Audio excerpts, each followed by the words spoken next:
You've been addicted to the TV? Yeah. Yeah, I think it's a baby boomer thing. Yeah, it is. I'm sure of that. But what turned you off the TV?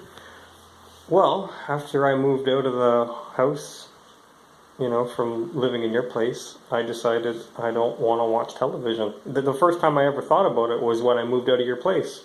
Because at your place over on Rodman, we just had TV on like all the time, and I never thought about it. And then when I moved out on my own, 16, 17 years old, living 17. Yeah, living in that apartment with Brad, it was the first time I actually thought about it. And then he wanted a television because he watched movies, and I never paid for cable. I think he got a TV, and then he like one of a big screen tube TV, and then we watched movies on it. But I was never one for watching cable TV after work. I think eventually he might have got satellite, but then I only lived with him for something like 10 months, and then I moved out on my own.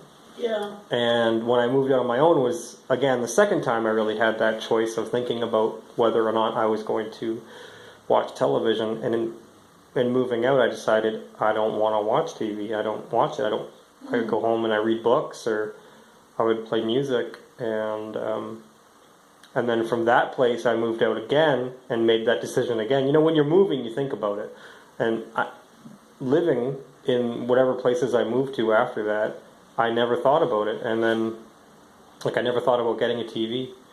Skip forward to now, 20 years later, and I moved in with Desiree a while ago, and she was the same way. She grew up not watching television. And she thought it was a German thing. She thought, well, we're traveling around, we just go see people. We don't see television. We're not there to visit people. We would always travel around and see people and have coffee and espresso and dinner and elaborate meals, from South America, Germany. She's traveled all over, right? And she just grew up not watching TV and thought it was normal. And so I was like, well, I decided that I didn't want to watch TV, and I thought that was normal for me. So we kind of agreed on that. So, the kids, Caden and Tyler, are growing up with, I guess you could say they're media deprived because they're not watching television. That's absolutely amazing, though, eh? They watch movies on the weekend if they've behaved all week as a reward, but we don't have them on media. We don't have them on iPads, iPods. We don't have them on any devices. And it's not that we think that we're going to escape that. It's that we're just holding back a tidal wave with a broom. Like the whole technological advancement is coming. This wave of technology and technological advancement is coming one way or the other. They're at the point now in public school where they force the kids to use iPads and teach them all about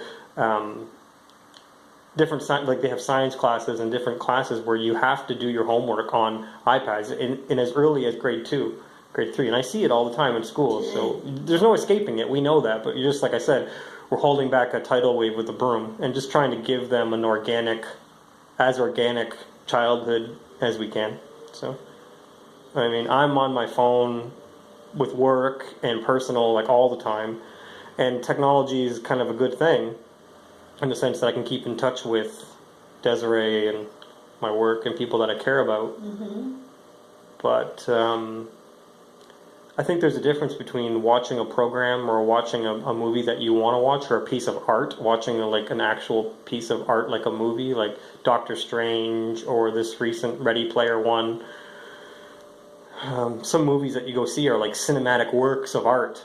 But I think there's a difference between that and sitting for hours on end in front of a television with a flicker rate designed to hypnotize you, and programs designed to program you, and commercials designed to get you to spend your money. Oh, I agree.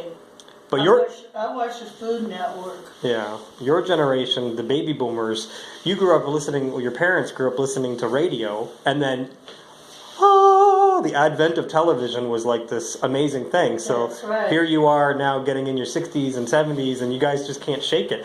We went from no TV to tube television to black and white to flat screen, and I can have one in each one of my rooms. It's amazing. Right. It's all your childhood fantasies, played out in your old age. You got it. I know. It's not a bad thing. It's just that's the generational... And the variety of what you can see, though. I use it as an education tool.